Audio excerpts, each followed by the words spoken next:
Напередодні відбулася інавгурація російського президента Владимира Путіна. Його, я нагадаю, переобрали на п'ятий термін за останні 2 десятиліття. І знаєте, коли російський диктатор покидав Кремль, то це було політично для того, аби створити видимість демократії, поставити там ручного прем'єр-міністра на ручного президента.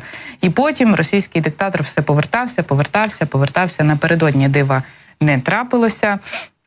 І він знову повернувся до Кремля з величезною багатомільйонною підтримкою виборців. Хоча, знаєте, російські опозиціонери напередодні, ті, які підтримували Олексія Навального, вони сказали, що зробимо все для того, аби цей термін був останнім. Ну, у них є 6 років, судячи з цієї риторики, для того, аби зробити його останнім. Судячи з усього, швидше рухатися вони не планують і розділяють свою якусь там роботу, теж невідомо яку, на 6 років. Але не про російських опозиціонерів говоримо.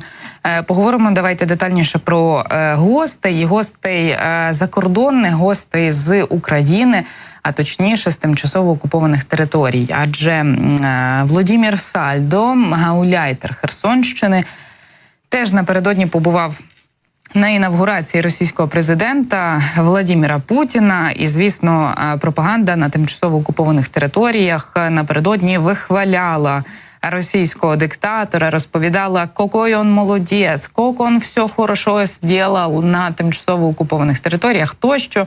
Але не факт, що такі наративи, які поширюються від тамтешнього гауляйтера, врятують його від звільнення з цієї посади. Адже я нагадаю, що напередодні Центр національного спротиву повідомив про те, що Кремль готується до кадрових перестановок на тимчасово окупованих територіях. У зв'язку з інавгурацією Владимира Путіна намагаються підготувати, так би мовити, кадрові рішення щодо гауляйтерів. У Кремлі вже стартував сезон зміни потоку впливу через оновлення влади диктатора. В Міністерстві оборони Російської Федерації вже тривають кадрові чистки.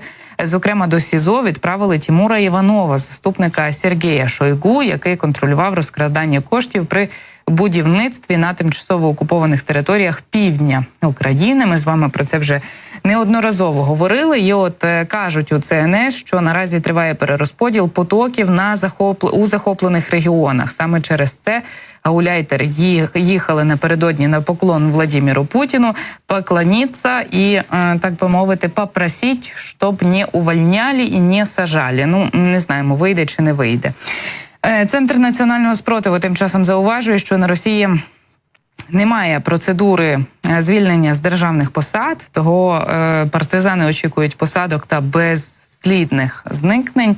Як воно буде, ми з вами спостерігатимемо і обов'язково розповідатимемо найновішу інформацію, але видання «Район Генічеськ» говорить про те, що Володимиру Сальдо варто підготуватися до цих кадрових перестановок, адже редакція цього видання неодноразово повідомляла про його причетність до розкрадання грошей з бюджету при будівництвах і ремонтах в окупованому Генічеську, чому ми загалом не дуже то й здивовані, бо розуміємо, що все, що вміють окупанти, їхні поплічники, зрадники України, тобто колаборанти і гауляйтери, це от красти і брехати. Це 2 їхні головні правила.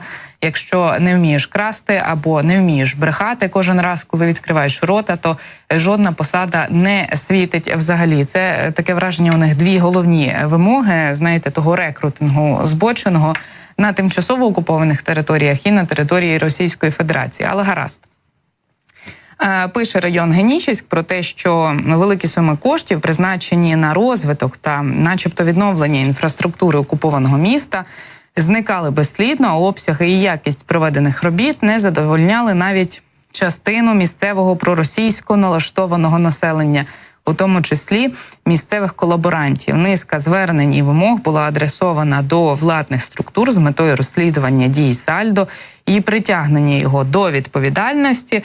І отут ось ця інформація від Центру національного спротиву і ось ті поклони гауляйтерів з тимчасово окупованих територій напередодні в Москві. Як розвиватиметься ситуація, побачимо далі, але опираємося на офіційну інформацію, яка надходить від надійних джерел, у цьому випадку Центру національного спротиву.